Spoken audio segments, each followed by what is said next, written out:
Olá, pessoal! Nessa aula vamos falar um pouco sobre os princípios básicos da citometria de fluxo e como que é feita a metodologia e a análise de experimentos que utilizam citometria de fluxo.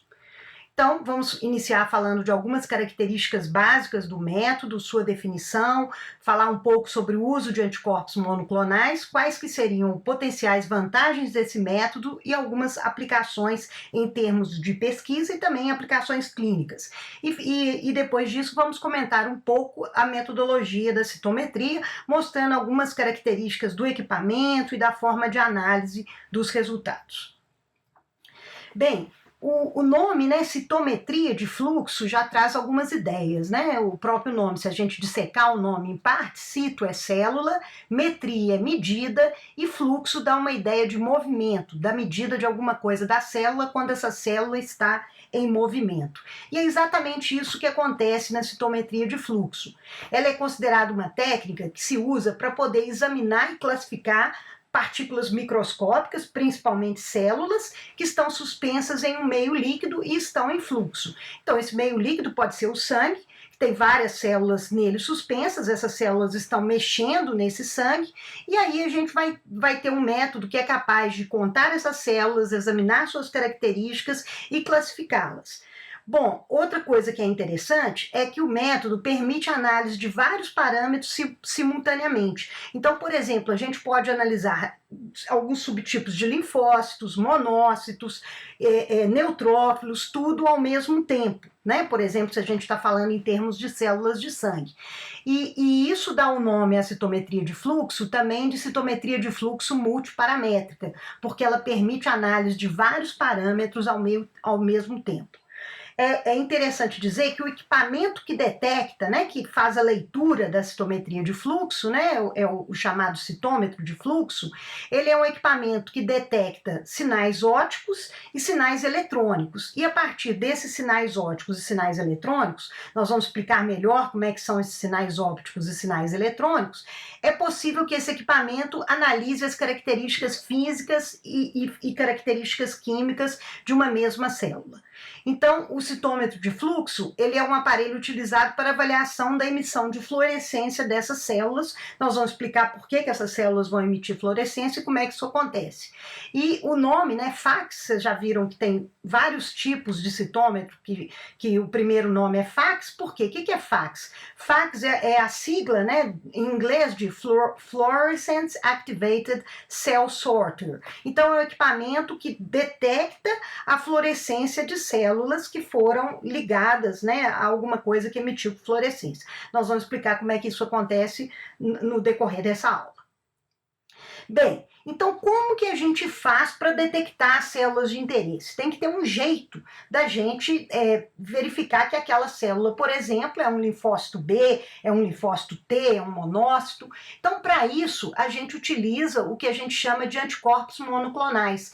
Esses são os reagentes usados para detectar cada célula de interesse.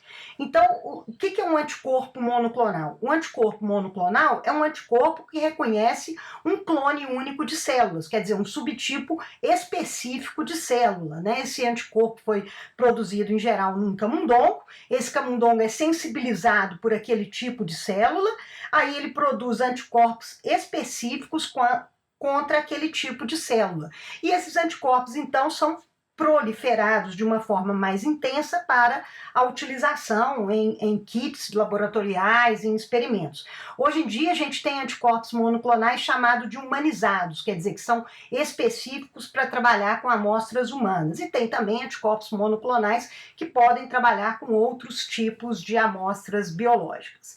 Bom, a escolha de utilizar anticorpo monoclonal, ela está relacionada à especificidade desse anticorpo, a chance mínima de reação cruzada, porque ele identifica muito especificamente aquele clone de células, e a sua possibilidade de reprodutibilidade, quer dizer, o resultado vai se repetir todas as vezes que a gente for fazer aquele experimento, porque é uma coisa com bastante fidedignidade.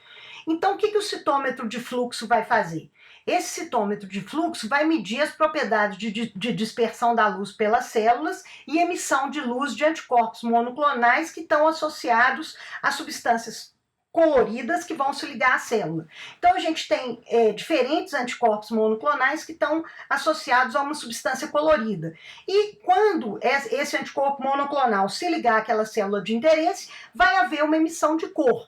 E a gente vai saber que é aquela célula pelo tipo de cor emitida e também pelas características físicas e químicas dessa célula, em termos de tamanho, de granulosidade. Nós vamos mostrar melhor isso daí na medida que a gente for falando da metodologia. Mas o uso de anticorpos monoclonais é uma característica muito importante da citometria de fluxo. Bem, quais que são então as principais vantagens da citometria de fluxo? A primeira delas é que mede múltiplos parâmetros em células individuais. Então a gente pode pegar uma mesma célula e ter diferentes anticorpos de superfície que se ligam a ela, e a gente então avaliar esses múltiplos anticorpos ligados a essa célula, por exemplo. A gente pode analisar também diferentes células com grande rapidez. A gente pode analisar ao mesmo tempo linfócitos B, monócitos, linfócitos T, por exemplo, tudo simultaneamente. A gente tem uma disponibilidade de muitos anticorpos específicos, então tem um painel de anticorpos monoclonais muito amplo. Análise de antígenos de superfície, antígenos intracitoplasmáticos e intranucleares também é possível, porque a gente pode ter anticorpos que vão se ligar ora a antígenos da superfície da célula, ora a antígenos sabidamente intracitoplasmáticos e ora a antígenos sabidamente intranucleares. Então a gente consegue fazer uma avaliação compartimentalizada também. As aplicações, né? Uma aplicação que a gente vê bastante, né, principalmente as pessoas aí da área da hematologia, da oncologia, é a fenotipagem dos leucócitos, que é importante que a gente saiba os tipos de leucócitos que estão presentes. Isso também aparece, né, quando a gente trata, por exemplo, pacientes com HIV, é importante que a gente faça a fenotipagem dos leucócitos desses pacientes.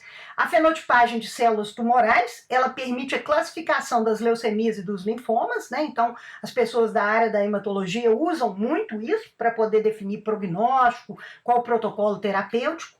A citometria também permite analisar DNA, porque a gente pode ter anticorpos que se ligam dentro do núcleo e permitem analisar o DNA. A gente pode analisar a função de células, né? Por exemplo, função de neutrófilos, de acordo com as características desse neutrófilo. E a gente também pode fazer contagem celular, né? Aqui dei o exemplo de contagem de reticulócitos, mas a gente pode fazer vários outros tipos de contagens celulares por meio de citometria de fluxo. Bom, então vamos ao método, né? Como é que faz, então, essa citometria, né? Então, vamos imaginar que a gente tem um monte de células que estão em suspensão, quer dizer, células do sangue, por exemplo, uma amostra de sangue, né? Essas células, então, nessa amostra de sangue, são colocadas em um fluxo laminar e aí elas vão sendo interceptadas uma a uma por um feixe de luz, que é o laser do equipamento. Então tem um número de detectores que são apontados ao local onde o fluxo passa através do feixe de luz. E tem dois tipos de feixe. Um na linha do feixe de luz, que é o que bate de frente, que a gente chama de forward scatter, ou FSC, e outros vários perpendiculares a esse feixe de luz, que a gente chama de side scatter, ou SSC. Além da gente ter um ou mais detectores fluorescentes, de acordo com os anticorpos monoclonais que emitam fluorescência que a gente esteja usando nesse experimento, nessa citometria de fluxo. Então, cada partícula suspensa, passando através do feixe de luz, vai dispersar a luz de uma forma que lhe é própria. E os fluorocombos fluorescentes encontrados na partícula podem ser excitados emitindo luz de menor frequência do que a luz da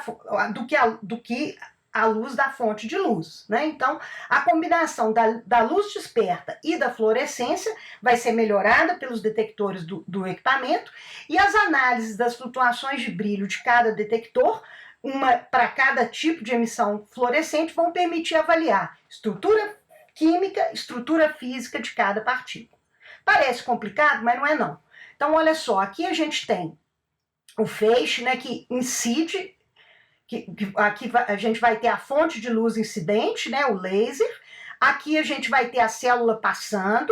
Na medida que a célula passa, a gente tem o detector de dispersão de luz frontal, que vai dar para a gente a ideia do tamanho da célula, que é a luz que bate de frente. E a gente tem o detector de dispersão de luz em ângulo de 90 graus, que vai dar ideia para a gente da estrutura da célula, da complexidade celular, da granulosidade dessa célula, o que ela dispersa de luz por esse detector que bate de forma perpendicular.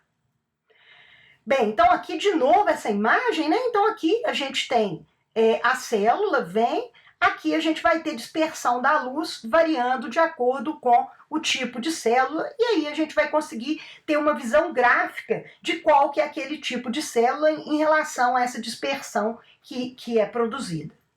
Aqui, então, a gente mostra também que, além desses feixes de luz, a gente tem os detectores de cor, né? Então, aqui, então, a gente vai ter o laser. Aqui a gente vai estar colocando anticorpos monoclonais associados aos fluorocromos, e esses anticorpos vão se ligar especificamente à superfície de uma determinada célula. Aí o que vai acontecer? Aí o que vai acontecer é que eu vou ter, então, uma dispersão da luz, e aqui eu vou ter os detectores dessa luz, né? A luz refletida passa através de filtros e é detectada por tubos fotomultiplicadores, que convertem o sinal luminoso num sinal elétrico. E aí esse sinal elétrico vai poder ser analisado por um software, por um computador, e vai te dar o resultado da citometria, quer dizer, vai dar uma ideia de que tipo de célula que a gente tem, qual a característica do ponto de vista físico e químico dessa célula e qual anticorpo monoclonal se ligou à superfície dessa célula. Então aqui mostrando, por exemplo, né, que a gente pode ter anticorpos monoclonais que vão se ligar especificamente, por exemplo, a um linfócito TCD8, que é o linfócito supressor, né, ou um linfócito TCD4, que é o linfócito do tipo T helper, né, ou T auxiliar. Então, a gente vai conseguir distinguir esses dois linfócitos de acordo com tanto as características deles quanto o tipo de fluorescência que cada anticorpo monoclonal específico a cada um deles emitiu. E aí nós vamos detectar esse resultado e transformar os sinais luminosos em sinais elétricos capazes de serem detectados pelo computador e convertidos em imagens compreensíveis e analisáveis.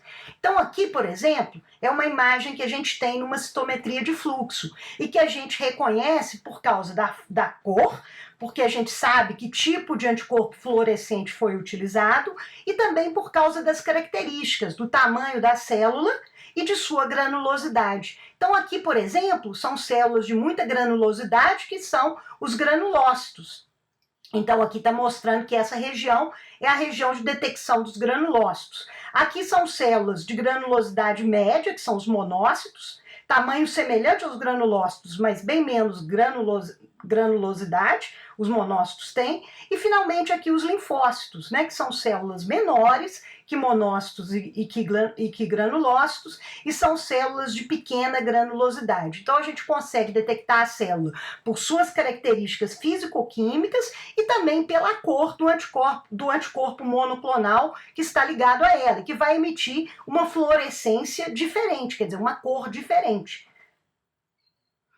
A gente pode também analisar por meio de gráficos, onde a gente percebe, por exemplo, uma célula que se liga, vamos dizer, a dois tipos de anticorpos, por exemplo, um linfócito que é CD3 positivo, CD4 positivo, ele vai estar nesse quadrante. Se ele se ligar apenas ao CD3, a gente vai ter as células nesse outro quadrante. Se ele não se ligar nem ao CD3, nem ao CD4, é uma célula que não é linfócito, ela vai estar nessa outra região. E aqui estariam as células CD4 positivo, CD3 negativo, que nessa amostra não tinha praticamente nenhuma.